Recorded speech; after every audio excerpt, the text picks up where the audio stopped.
अस्सलाम वालेकुम।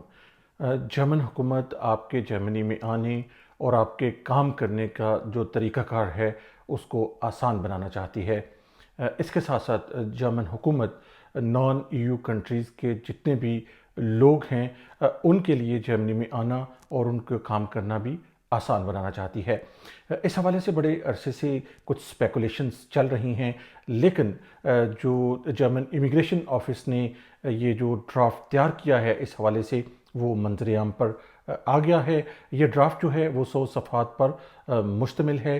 अगर इस ड्राफ्ट की बात की जाए तो इसमें वो लोग जिनके पास जॉब ऑफ़र नहीं है वो भी जर्मनी आ सकते हैं, लेकिन ये है कि उनके पास कोई स्किल होना चाहिए, उस सूरत में वो जर्मनी आ सकते हैं। इस ड्राफ्ट में ये कहा गया है कि कुछ 6 पॉइंट्स हैं जिन पर जो है आपको पूरा उतरना ज़रूरी है।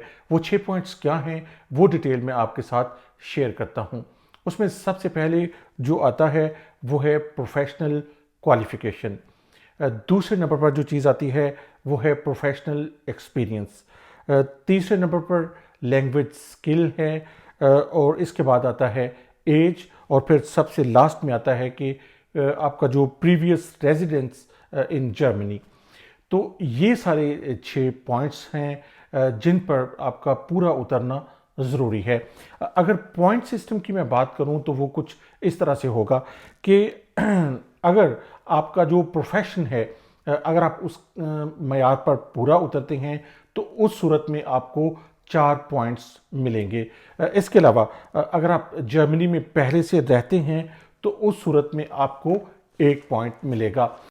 अगर हम लैंग्वेज की बात करें तो अगर आप जर्मन ज़ुबान बोलते हैं और अगर आप यहाँ का जो जर्मन स्टैंडर्ड है बेस वाई जिसको हम कहते हैं उस मयार पे पूरा उतरते हैं या उस लेवल की आप जर्मन ज़ुबान बोलते हैं तो उस सूरत में आपको जो है वो 3 पॉइंट मिलेंगे। और अगर आप बे-1 लेवल की जर्मन है आपकी तो उस सूरत में आपको 1 पॉइंट दिया जाएगा। इसके साथ साथ अगर आपकी उम्र जो है वो 35 साल से कम है तो उस सूरत में आपको 2 पॉइंट दिए जाएंगे, और अगर आपकी उम्र 40 साल से कम है तो उस सूरत में आपको 1 पॉइंट दिया जाएगा। अगर आप इन तमाम जो पॉइंट्स मैंने अभी आपको बताए हैं इन तमाम पॉइंट्स पर पूरा उतरते हैं तो उस सूरत में आपको जर्मनी का 1 साल का अपॉर्चुनिटी कार्ड दिया जाएगा, जहां पे आप अपना काम करेंगे या जॉब करेंगे, और आप इस अपॉर्चुनिटी कार्ड को बाद में रेजिडेंसी में तब्दील कर सकते हैं।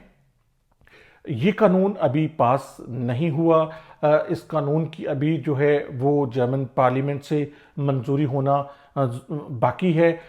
इसके बाद जो ही इस हवाले से कोई भी अपडेट मेरे सामने आएगी तो मैं इंशाल्लाह ताला ज़रूर आपके साथ शेयर करूँगा। आई होप आपको ये वीडियो अच्छी लगी होगी। अगर आपको ये वीडियो अच्छी लगे तो अपने दोस्तों और अजीज़ों से ज़रूर शेयर कीजिएगा। बहुत शुक्रिया।